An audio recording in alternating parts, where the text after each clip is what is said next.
MTV news Kannada ವಾಹಿನಿಗೆ ಸ್ವಾಗತ. ಜಾತಿ ಗಣತಿಯ ವರದಿಯಲ್ಲಿ ಅಲ್ಪಸಂಖ್ಯಾತರನ್ನ ಬಹುಸಂಖ್ಯಾತರು ಎಂದು ತೋರಿಸುವ ಕ್ರಮ ಸರಿಯಾದದ್ದು ಅಲ್ಲ ಎಂದು ಶ್ರೀ ಶೈಲಾಪೀಠದ ಜಗದ್ಗುರು ಶ್ರೀ ಡಾಕ್ಟರ್ ಚನ್ನಸಿದ್ದರಾಮ ಶಿವಾಚಾರ್ಯ ಭಗವತ್ಪಾದಕರು ಹೇಳಿದ್ದಾರೆ.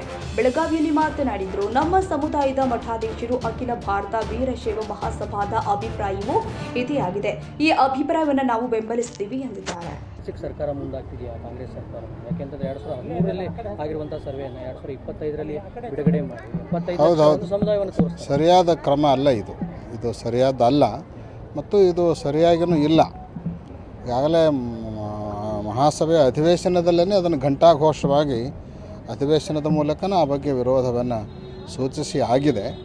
ಆದರೂ ಕೂಡ ಇದನ್ನು ಮತ್ತೆ ಮುಂತರುವಂಥ ಪ್ರಯತ್ನವನ್ನು ಮಾಡ್ತಾ ಇರೋದು ಸ್ವಾಗತಾರ್ಹ ಅಲ್ಲ. ಒಟ್ಟಾರೆ ವೀರಶೈವ ಮಹಾಸಭೆ ಇದನ್ನು ಯಾವ ರೀತಿಯಾಗಿ ಮಹಾಸಭೆಯವ್ರ ಜೊತೆಗೆ ನಾವು ಮಾತಾಡ್ತಾ ಇದ್ದೀವಿ, ಅವ್ರ ಜೊತೆಗೆ ಸಂಪರ್ಕದಲ್ಲಿದ್ದೀವಿ.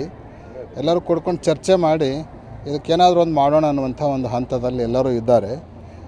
ಚರ್ಚೆ ನಂತರ ಏನು ನಿರ್ಣಯ ಆಗುತ್ತೆ ಮತ್ತೆ ನಾವು ಹೇಳ್ತೇವೆ.